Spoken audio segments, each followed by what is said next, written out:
guys, it's Coach Ro from RocioFlores.com, and today's topic is how to not spam. Yesterday I did a post called What is Spam? So if you're not really sure what I'm talking about, I'm referring to online spamming, and you can go check that out first and then come back to this post. If you clicked on this post, there's a good chance that either you are spamming people, you are not sure if you're doing it, or you're watching this to see if it's something you can share so that you can kind of hint at somebody who is doing it. And it's okay because, I get you. I do that a lot too. So first I'm going to go over why you shouldn't spam, and then I'm going to give you some tips on how to avoid doing it. But first of all, I want to ask you guys that if you like this video, please share it with your friends. Please like it, and then please subscribe. That way when I send you stuff, it ain't spam. Alright, so let's get started. First of all, probably the biggest reason why you shouldn't do it is that you can get reported and you can lose your accounts. So that can happen on email, social media, whatever else, other form of spamming that you're doing. So basically, if people don't like what you're seeing, if they don't like what they're seeing on their newsfeed, they can either report it or they can hide it. They can also block it. So if they block you, you're not reaching people. If they hide it, you're not reaching people, and you don't know that you're not reaching people because technically you're still friends with them on there. And if they report you, you can get your Facebook shut down. I guess if you're just starting out and you only got like 25 friends and you don't know them, and you haven't made relationships, that's not going to be that big of a deal, and you may not even notice that it hurts you. But if you've built up like 5,000 friends and you've got good relationships with them, that's going to be really hard to get back. It's going to be really hard to have to be like, okay, who was it that I was friends with? And then having to go through lists and having to go through that whole setup. If you are doing it in a really harmful way, so like if you're spamming people like through email or sending stuff that the government could consider a scam or something like that, you can actually get in trouble. So that's obviously going to be the biggest deterrent to why you shouldn't do it. Another thing is that even if you're not seeing that kind of response, it's not the best way to relate to people. So you want to build relationships because it's easier to sell something to somebody who you've already sold something to than it is to find someone new to sell to. And if you're building these relationships where you're not annoying the crap out of people every time you make a sale, then that way you can actually, get these repeat customers. So it's a good idea to build relationships based on trust and mutual understanding and value instead of, just kind of throwing it in their screen all the time that you're selling 50% off. It annoys people, and so you might just not want to be somebody who annoys people online. Social media is meant to be a social place. It's meant to be a place where people either are connecting with people, or they're being entertained, or they're learning. That's, when polled, that's what people say they want out of social media. So that's what you're doing on social media. People are going to be really annoyed because you're not entertaining them, you're not teaching them, and you're not connecting with them. So how do you go about not spamming people? Well, okay, if you just started out with a company, before you share any of their posts, check to make sure that they're not going to be spammy posts. And especially if you're just starting out. So if you're just starting out, there's a good chance that you've been given like a list of, like a script of things, post this on your status. And it's always weird because it'll sound like something that you would never say normally. And so people right away are probably going to be like, she's selling something. So if it doesn't sound like you, don't use it. Make it sound like you. That's just the first thing to think about, is that if you're posting something that just sounds like somebody else, people are going to pick up on that, especially if you still have a bunch of friends and family as your main supporters. The biggest thing that you can do to try and avoid going the scam route is to learn. You want to learn about your product, learn about your customers, and learn about yourself.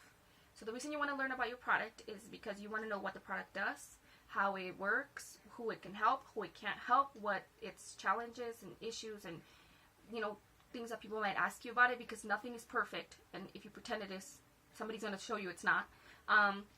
Understand the science if it's a science related thing. Understand like the studies. Understand who it has helped, who's promoting it, who's not promoting it. So learn everything about your actual product or service. Learn about the customers. So first of all, who's your target market? Who's the person that you're trying to reach? Who's the person that you would best work with? Learn about what they want to know, what they need to know, what they are already looking up, what they're trying to understand. And then, learn about yourself. So why are you doing this? What's making you want to do this? What are your goals? What's your vision? What's your purpose?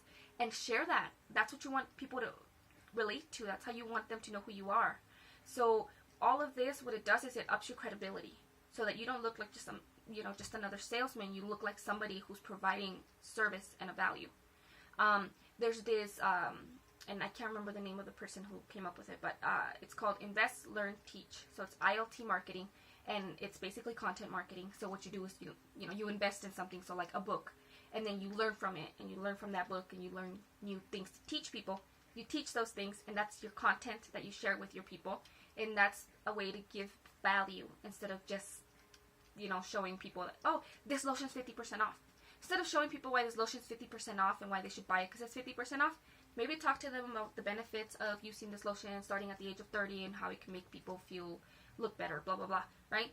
And make a blog post, make a video, make a post, an infographic, just anything, an image, something that people want to see on their newsfeed.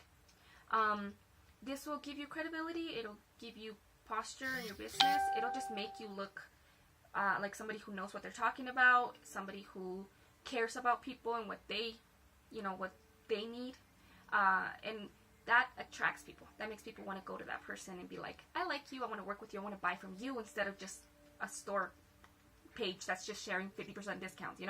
The thing about sharing posts that are like from the company itself, the issue there is going to be that the company's already sharing that. So let's say somebody already likes a product. If you like Coca-Cola, you don't really need somebody else to tell you that they like Coca-Cola. You already like it, and if you're sharing things that say Coca-Cola is this and that, people already like it. They already know it. They don't need to hear it from you. It has nothing to do with you. It's just the product that they already know and like. Instead, if you're sharing your story, your version of what you like, of the stuff that you've learned, the things that are going on in your life, and how this product has changed your life, then people like you want to buy from you instead of just Coca-Cola online or whatever. I don't know where else you would buy that. So you want to focus on relationships. That's the third tip I would give you. Focus on getting to know people. Focus on getting to know what they want, what they need, what they'll like. So a lot of times you'll be given scripts to like mass message people. If sometimes people buy leads, or they buy like followers, or they buy email contacts, and they just start sending stuff out. You don't know any of those people. Why would they want to hear anything from you? I've done it. So if I ever did it to you, I'm sorry. That's how I started out, because that's what they told us to do, and it just felt wrong. Like, I'm like telling people, hey, you could use this weight loss product, and then it's like, they're probably like, excuse me? Did I tell you that I need to lose weight? Like, I think of it now, and like, if somebody sends me that, I'm going to feel really bad about myself. I don't want to make people feel bad about themselves, so why would I do that to them? So now it's better to just kind of, for me, it's better to relate to people and actually have real conversations. Comment on people's things, like their stuff, ask them questions, get to know them, have them comment on your stuff, share your story, share things that will make people want to talk to you and want to share with you. That way you can actually start to meet people and build relationships. And always ask yourself, if I was reading this, how would it make me feel? How would I react to somebody who I don't know sending me this message? And think about how it would make you feel and what it makes you think.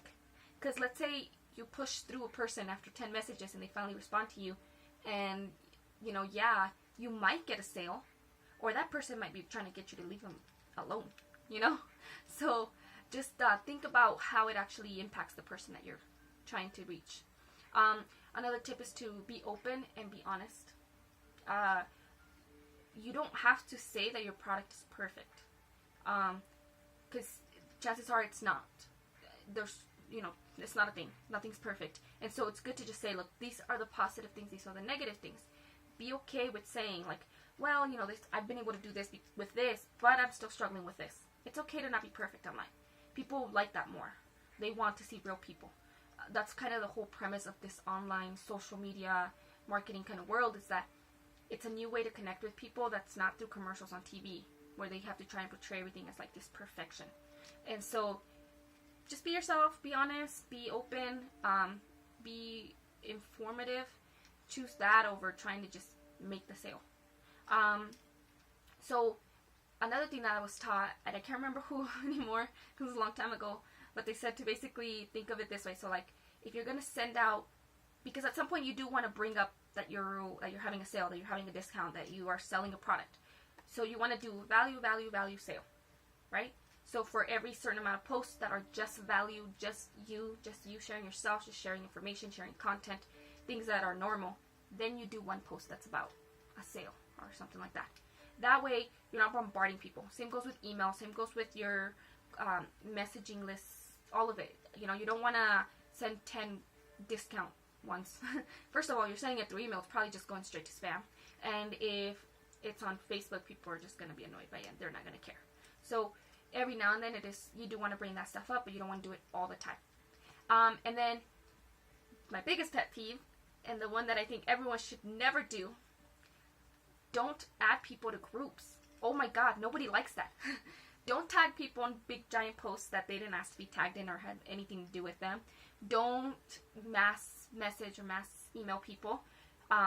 It's really annoying to be put on a group chat for something that you don't know or like or care about.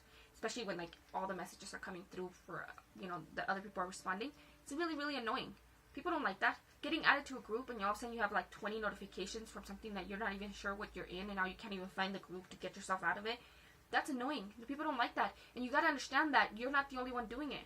So there's, you know, on any given day I get on my Facebook and I get like 30 notifications from groups that I've been added to that I didn't ask to be added to. So ask for permission. People would rather have you just send them a simple message. Hey, I'm starting this group on blah, blah, blah, blah. Do you want to join? And then let people be honest with you. So, you know, sometimes you want to be nice and be like, yeah, sure, I guess, you know. But sometimes it gets really annoying when there's like a ton of stuff and you know you're not going to be able to participate, or it's not something that's going to give you value. So let them know. Hey, well, I mean, if you're trying to add me because you're trying to get more people in the group, can you change the notification settings, or can you not, you know, just don't expect me to respond.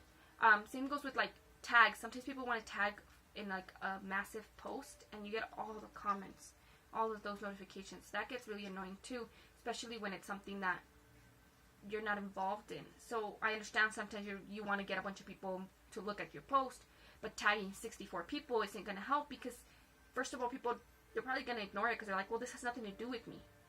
Usually if it's something weird and I don't really know what they're talking about, I'm not going to share it. I'm not going to do anything with it because you didn't even ask me. Unless you actually know the person and it's like you already have a really, you know, you have a bond. You know, like if it's your cousin and you already know your cousin tags you on stuff, that's not going to be a big issue, right? But if it's some stranger that you just added on Facebook, you don't want to hear that. You don't want to see that. It's annoying. So always ask for permission. That's my biggest pet peeve because it's really annoying. That's something that I try really hard not to ever do, because even from the beginning, I just think it's annoying to get a bunch of notifications. So always ask for permission. So let me go back. Okay, 1, learn. 2, teach. 3, focus on relationships first. Be open and honest. And do way more value than you do sales posts. And ask for permission. Okay? So I hope that these tips help you with not being a big old spammer and not getting blocked online. And I hope that you like this video and that this isn't spam on your feed. I really hope it's not. And if you like this, please share it with your friends. Share it with people that you think are doing this. Throw some shade at them. And subscribe to my list on my website. You can go to bit.ly/ROS